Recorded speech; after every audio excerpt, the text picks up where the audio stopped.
Hey, podcast friends. We have a really hot topic that we're going to talk about today. I'm sure you've seen it all over social media, Instagram, TikTok. I'm sure you've heard the commercials for the FDA approved drugs, Wegovy and Ozempic. And the medication behind those medicines is actually a peptide called semaglutide, or some people call it semaglutide. I've taken this medicine and, I could have, my kids could bring home crumble cookies and have cookies laying all over the place. And I'm just not even interested. And so I could pass that up and have some broccoli. So let's get into it and talk about, this hot new drug that's out there. I guess specifically it's in the class of medications called a peptide, but in general, what can you explain to people what peptides are? Yeah, so peptides are just a small chain of amino acids that make up a protein. They generally classify a string of amino acids. If it's 40 amino acids in length, it's a peptide. If it's longer than that, it's in a classification as a biologic. So here, when we are talking about peptides, we're talking about just a string of amino acids.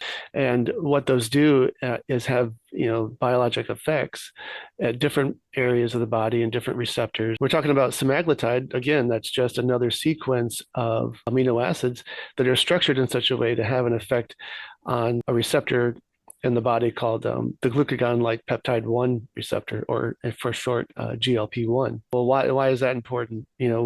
What's that got to do with anything? Semaglutide affects the GLP-1 receptors. Well, GLP-1 is a very strong signaling molecule in your body that affects appetite.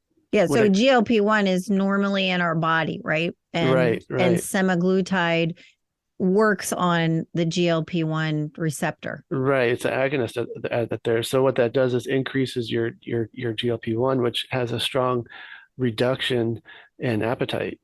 So every time you eat, when you get a surge of glucose and stuff, then your GLP-1 will change, and then you won't be hungry. And then as you're further and further away from the meal, those get released by your body and says, "Hey, I'm hungry."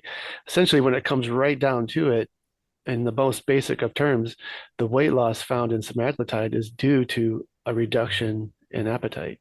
How this compounding medicine is different than the commercials we're seeing all over the Sure. TV. Right. So Ozempic and Wegovy. So those retail products are strictly semaglutide. They're provided in different concentrations because they're for two different indications.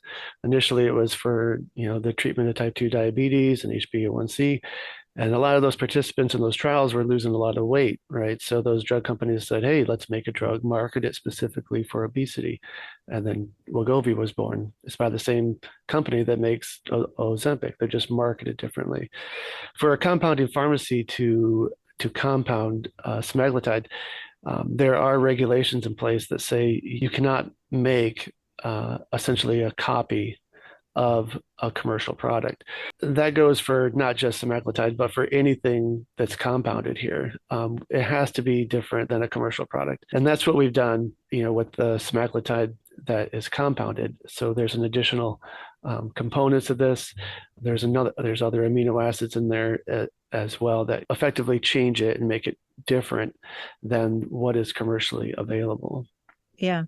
The other thing, what I like about using the compounded product that you guys make for our practice is we use so much lower doses than the commercial product. And the commercial product has very set doses and a very set like ramping up schedule to get to the highest level of, or to get to this specific dose. And that's where they did their studies on the kind of the maintenance dose. And in our practice, we use so much lower doses because we combine it with working with our wellness coaches to teach people how to eat. And so what's great about using semaglutide with this is it takes away all those cravings. So you can actually be a lot more successful doing what our wellness coaches are trying to teach you, of eating real whole foods and staying away from the the sugar and the processed foods, um and so you don't have to do this drug forever, versus from my understanding is Ozempic and Wegovy, once started, are meant to be continued indefinitely. Really good point. I'm glad you brought it up. And, your patients are super fortunate to have you treat them, because I think that's a fantastic idea, is to use the lowest effective dose. Many people look at semaglutide and they say, oh, it's a race to get to the max dose, and they look at that as their goal. Well, that's not the goal. That's a titration schedule, for the purpose of treating diabetes. If your blood glucose isn't controlled at this dose, we'll increase it until we can see your glucose levels become, more regular, your HbA1c go down. If that's only halfway through, or maybe, the second dosing increment, great. As far as weight loss, a lot of people miss the message from the drug company that this should be used with a reduced calorie meal plan and increased physical activity.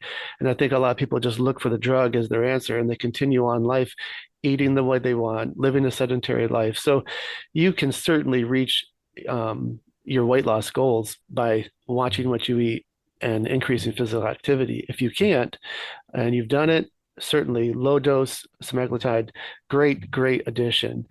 However, you shouldn't just run to the end and try to increase your dose. Certainly staying on that low dose is going to lead to less side effects, less reliance on the medication. You're not going to be on it for forever. There's no intention for somebody to be on, semaglutide for the long term.